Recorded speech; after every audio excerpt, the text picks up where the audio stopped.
Hello, everybody. I thought I would come on and I just wanted to share my June stitches, kind of a roundup of the rice stitch, the floret stitch, the camel stitch, and the double wrap stitch.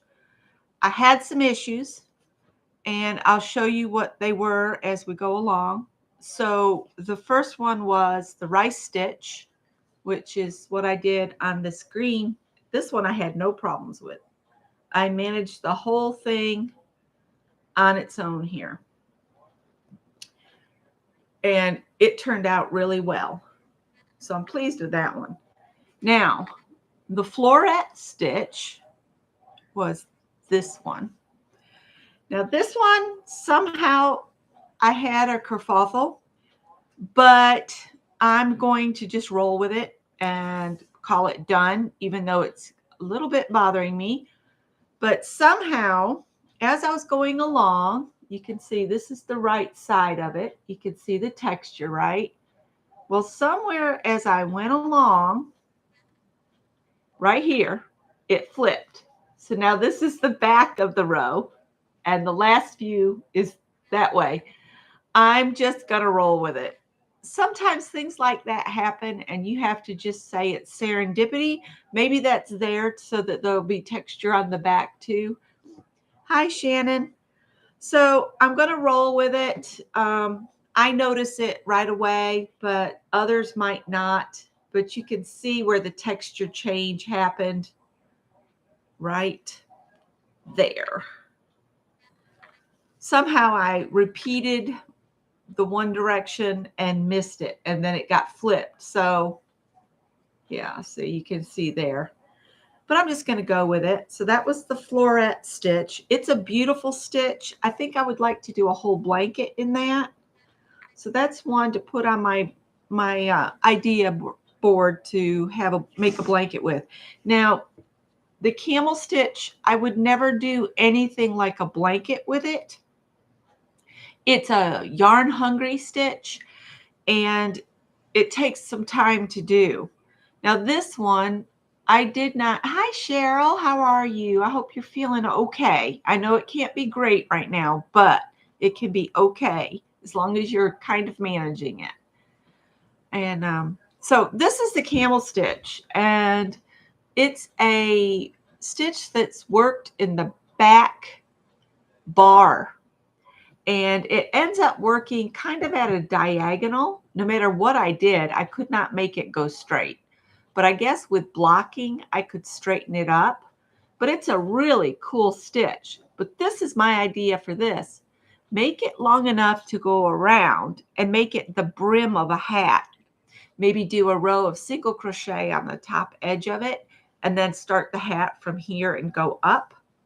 Or work a hat down and then just attach this. That might be my idea. Now this one, I thought I'd made a narrow enough strip so that I could use just one of my cakes that I have already made up. Like, I think it was about this size. And I thought, well, I could probably get a strip this wide. Well, I ran out of yarn. So the last like 3 inches is made in baby blue. Again, this is for me to learn stitches, and this will be mine. And we'll probably use this one as a car blanket. You know, when in the colder months, I like to throw a blanket in there, either for when we're traveling and I get cold, or if we broke down and we needed a blanket. Not that it's all that cold here, but, you know, I like to have emergency stuff in the car. So this is going to be a car blanket. So that was another issue. So that's that strip. These are all 36 inches long. And then the last stitch is the double wrap stitch that I learned from Creative Grandma.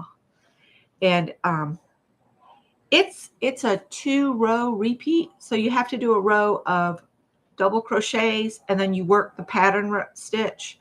So basically it's a 2-row stitch, because you have to have the base double crochet to work into. So it ends up looking like this. And again, I'm sorry, it's dark. It's impossible to see. There you go. You can kind of see the pattern. it makes a beautiful pattern. And I think if you used something like a variegated yarn or a self-striping yarn or something with a fleck in it, that it would look really cool. And this one I would make a blanket with. It would be very time consuming, but it's the softest stitch ever. You know, some stitches, when they're worked up, are really stiff and hard to deal with. And then others, it doesn't matter what yarn you use or anything, it just works up really soft.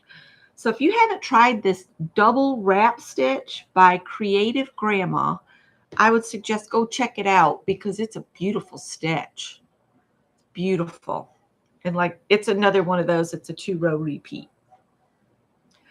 So that was our 4 stitches for June. Let's see if I can do this. So there's that one.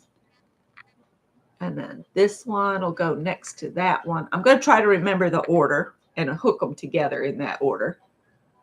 And then the other blue one, which is the one I really messed up on. So these will be, I'm going to slip stitch to them. Cheryl's having her own trials right now, and she's trying to kick cancer's ass. So let's wish her well with that. So these will be all hooked together along with the ones I already did. I kind of need to do a measurement to see where I am because I think the 36-inch length has to be 50 inches that way to be considered a lap gan. And that's what I want. So I need to see where I am measurement wise. I really didn't want to like hook these together until fall. And yeah. So these are, if I just lay them next to each other, let's see if I can get a measurement on those. I'm at about, with these 4 make about 14 inches. And I got to get to 50 inches. So I have a ways to go. So, hi, Beth. I'm not going to stay on, and I'm not going to list the next 4 stitches until the end of June. So that'll give everybody a chance to do these 4. I've just got them done. I did find, I want to share something that I might work on between now and July 1st.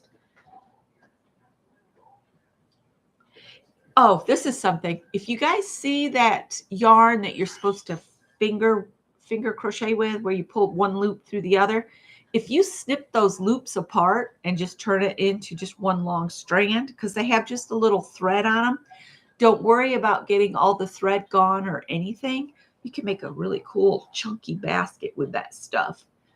So yeah, let me show you the project I want to do. And it's all because of what's in my bin of thrifted yarn. I looked at Ollie's for a couple more of these yesterday. They didn't have them anymore. So Ollie's is truly a place where if you see it today, you need to buy it because it'll be gone tomorrow. But this was a yarn. I don't know if you guys will remember it, but we had driven all over and we'd done like 5 or 6 Goodwills in a day. And this was at the Goodwill that's past my sister's exit. It's about almost an hour away from us. And I got those. And then, oh, and I got another one that's not been caked. And then, looking in here, I happen to have this orange in my stash, and it kind of goes, but I think in the back I have some of the neon orange. This would go okay, I think, don't you? But I'm thinking how fun this could be for a kid's blanket. And I don't have a lot. You know, it's 3 skeins. So that would not make a whole blanket. I can't remember how many yards you need for a whole blanket. Shannon, do you know how many you use for the blankets for the chew blankets? These are about 242 yards, 142 grams each. This is just a partial So I would just randomly add like a row of the orange and just make it look odd. Joyce says probably 6. So 1,500 to 2,000. So if these are 252, this is only like 750. So I'd need at least 2 more. But I might look at my stash and see if I've got some more of these neon colors. That's the word I was looking for, neon colors, and make a blanket up. I don't know how much it would cost me to mail to Shannon a blanket. So I might have to look and see if there's a place locally that's maybe doing Project Linus or something like that. But I would probably not keep this. This would be a project like that. So that was all I wanted to share with you guys. And at the end of June, I'll do the next 4 stitches, 10, 7, 18, and 19, whatever those are. I'm just peeking. I'm not going to tell you what they are. I'm just peeking. So, oh, and the yarn I picked up the other day, you know, I got that bed skirt for $1.99. I got it on the bed. I put a picture on my community tab. I am having a struggle today, but I caked up that yarn that I got that had the tape around it, and I caked it up, and I ended up with one small cake and this big one, and then I used the bed skirt bag to keep it clean. But I think this would be a beautiful hat, maybe 2 hats, or maybe 1 hat plus something else, or a cowl. It could be a real pretty cowl. So anywho, that's all I have and what Shannon's here. Put some white too. I have white. I could do that. That could be really pretty, couldn't it? But I'm going to see what I have in neon colors and start working on this, because if I do I was thinking of doing a granny square, but I really don't want to do another granny square book Afghan. Maybe I'll do one of these stitches. We'll see. We'll see. My favorite stitch to do for the blankets is the coffee bean stitch. So yeah, because it works up really fast. Or a corner to corner. A corner to corner would be really pretty in that. All right, I'm going to let you guys go. Let's go see if Lori's back up and running. I was having fun watching her, and then she just went to the black screen, and I said, well, I'll jump on and do a real short video on the stitches. So let's go see if Lori's back. That's Paint Girly for anybody that's wondering. Bye. Oh, and she said,